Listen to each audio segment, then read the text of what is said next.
barbecue sauce on good steaks. Why not? He's going to comment again on this too. I hope he doesn't. I don't put it really. on pork. Put it on chicken. No, you can put it. Well, you can put it on steak too. Yeah. Google it. I'm not saying I do it all the time. I did marinate a grass-fed steak this week, though. Yeah, that you may have to do. The grass-fed has a little different flavor to it because Grass-fed's good though. It really is. So he says he did comment about something about. Okay, yeah. What is the question? So I'll get to the question instead. Okay, On a baseball note, he said, this is from DA, by the way, the guy who commented on YouTube, the Lab Epstein Hitting Podcast YouTube page. I'd be interested in hearing how you quantify, this is for you, Jay.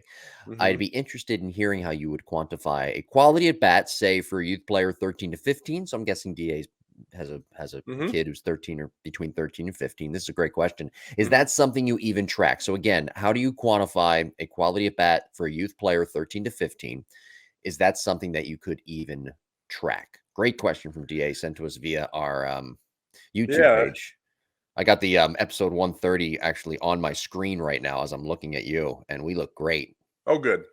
We look great here. All right, so what do you got? Yeah, I think you can. I always. Well, how do you do that? I might not, have my folder, with all the information about good at bats, but I always have notes.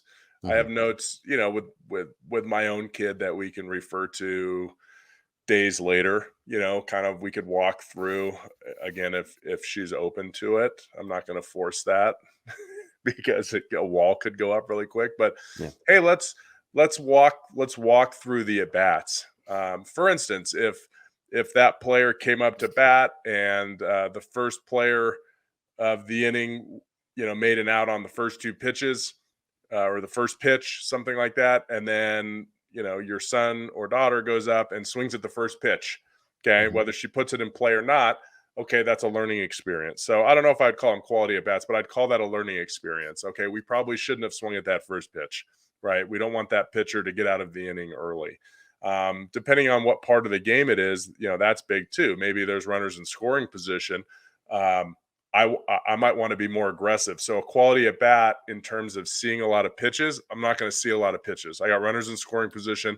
I may only get one good pitch to hit. I'm ready to rock and roll on the first pitch. Maybe it's later in the game. I'm hitting leadoff and the pitcher, or I'm hitting second and the pitcher's not throwing very many strikes. Maybe I'm taking a strike in that situation because we're down by 1 or 2 runs and we need base runners here in the last inning. So quality at bats for me change based on the situation of the game. And I want players to start thinking about that. I want them to learn so I don't have to tell them before they're in a bat, hey, we're down by 2 runs. We need base runners. Don't swing at the first pitch. Okay. Like I don't want to have to say that. Coaching yourself, right. Yeah. If we talk about this after the game, if we talk about it in meetings, then they'll start to learn on their own. But if we never tell them, they're never going to learn. So I definitely wouldn't at that age, 13 to 15. I'm not quantifying a quality at bat by pitches seen. I'm probably quantifying the at bat on pitches swung at. Did we stay inside the zone early in the count? Okay. Were we looking for hittable pitches early in the count? That's number one. Number two, were we aggressive on those pitches or were we feeling for them? I have players that I work with and see, and they're very aggressive in practice, but in a game situation, they feel for balls, whether it's on the outside corner or it's down the middle. They're feeling for the ball with less than 2 strikes. Okay. So that's not a quality at bat or a quality approach. So I guess we could take everything into consideration, but the simple answer would be chart the at bat if you would like. If your kid is up for that, chart it and give the 2 cents on it. What were you thinking here? Go back to that at bat a day later and say, what was the situation? Do you remember the situation? Okay. Or did you just walk up to the plate blind? I'm going to hit the ball. Okay. Well, usually it's, I don't know. I just kind of walk up to the plate. So I think 13, 15 they're more adept to walk up to the plate blindly than not. Correct. Yeah. If you're in that 13-year age, they're probably just walking up the plate, but I still want them to think about it. Okay. I still want them to know, because by the time they're 15, they do need to have that. They need to have a little bit of a plan, an idea of what's happening, what the game situation is before they get into the box. So Quality at bat would be, on a very, very basic level at age 13, 14, 15, you can get more advanced. Is were you aggressive on strikes in the strike zone early in the count with less than two strikes? Or did you take pitch? Did you take too many pitches? That would not be a quality at bat. Did you swing at pitches outside the zone with less than two strikes when you were ahead in the count? That would be a ding against a quality at bat.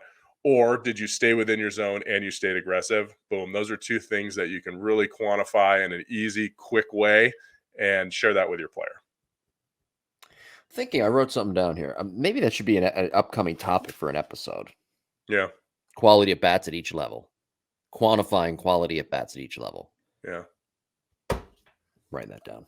At age 9, don't get hurt. Have fun, right? Have fun. That's exactly right. So that you're still playing at age 12 and 13. All right. So that's going to be an upcoming topic this year. I hope we answered DA's question. I think we did. There's something in there, DA.